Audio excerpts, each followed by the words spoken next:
For centuries, the Roman Empire stood as a testament to power and prosperity. Yet, beneath the veneer of its monumental architecture and vast territories, economic fissures were forming. This is not a story of barbarian hordes alone, but of an empire slowly eroding from within, undone by the very mechanisms that once fueled its growth, its currency, its trade, and its increasingly unsustainable supply lines. We will probe the subtle but devastating impact of hyperinflation and currency debasement, examining how a once mighty financial system ultimately buckled under its own weight. The evidence is etched into the very stones that remain, and in the fractured fragments of its monetary past. At the heart of the Roman economy was the denarius, initially a silver coin representing stability and value. However, historians widely agree that by the reign of Emperor Nero in the mid-1st century AD, the first significant steps towards debasement began. Sources suggest Nero reduced the silver content from approximately 98% to around 90%. This was an insidious practice, driven by the empire's constant need for funds to finance wars, maintain its sprawling bureaucracy, and pay its legions. The temptation to stretch existing precious metal reserves proved too strong, setting a dangerous precedent for future emperors. The trend of debasement accelerated dramatically in the 2nd and 3rd centuries. Under Emperor Commodus, around 180 AD, the denarius's silver content had fallen to roughly 50%. The crisis of the 3rd century, marked by incessant civil wars and barbarian incursions, pushed the empire's finances to breaking point. Emperors, often short-lived and desperate for funds, resorted to increasingly severe debasement. Numismatic evidence indicates that by the mid-3rd century, the silver content of the Antoninianus, which largely replaced the denarius, plummeted to as low as 5%, sometimes even less, barely distinguishable from bronze. The relentless need for precious metals was primarily driven by the colossal cost of maintaining a vast empire and its formidable military. As the empire ceased expanding, new sources of gold and silver from conquered territories diminished. Simultaneously, the costs of defense on increasingly permeable borders escalated. Historians like Michael Hendy point to the escalating soldiers' pay and the logistical nightmare of supplying legions across thousands of miles as key drains on the treasury.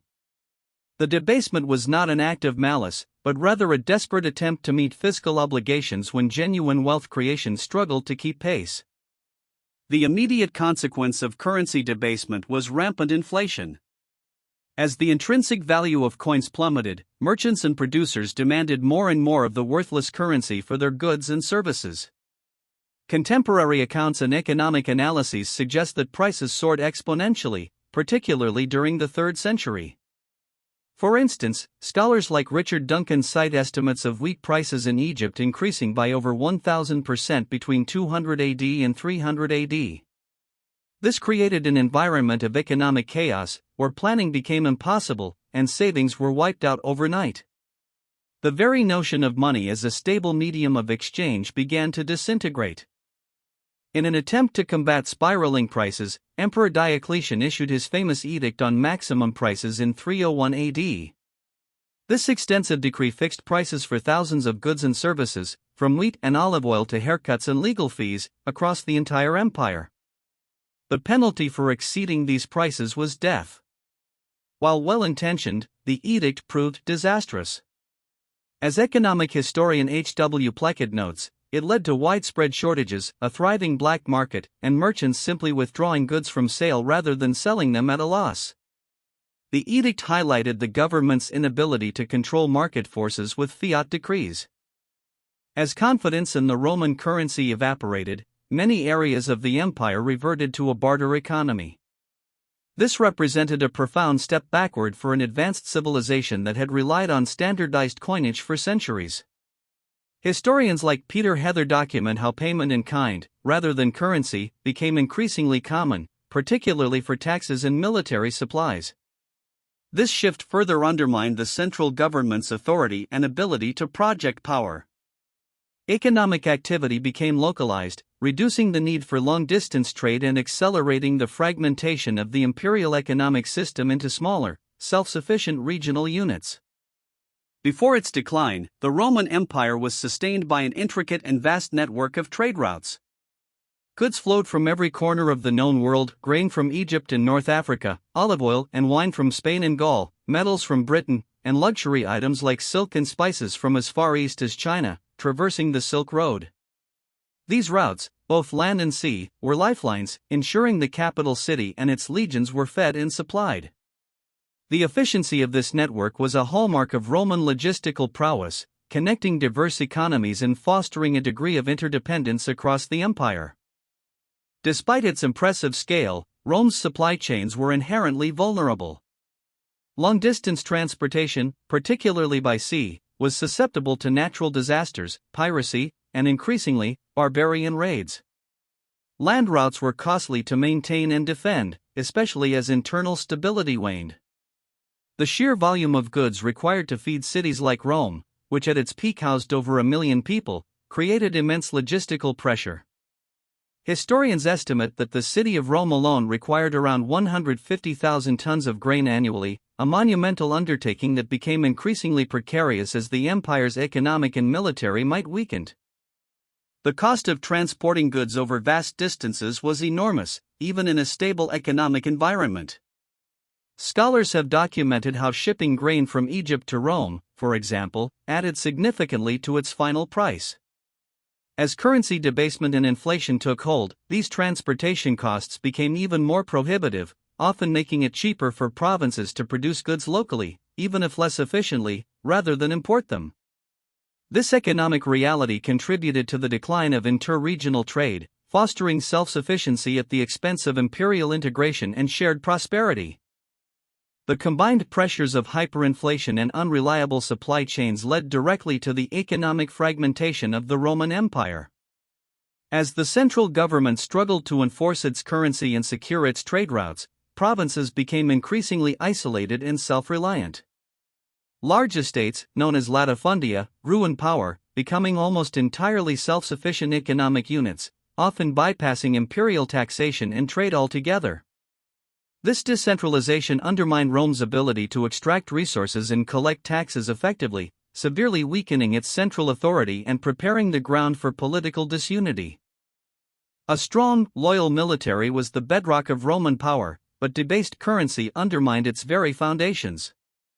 Soldiers, often paid in increasingly worthless coins, faced economic hardship.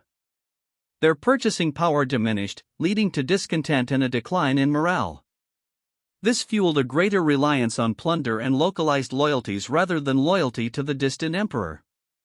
Historians like Adrian Goldsworthy note that the Roman army increasingly became a source of instability, as legions often backed their own generals in civil wars, exacerbating the empire's internal conflicts and further draining its resources.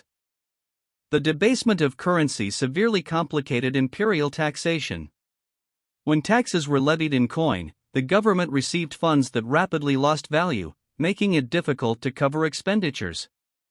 In response, emperors increasingly demanded taxes be paid in kind, grain, oil, and other goods.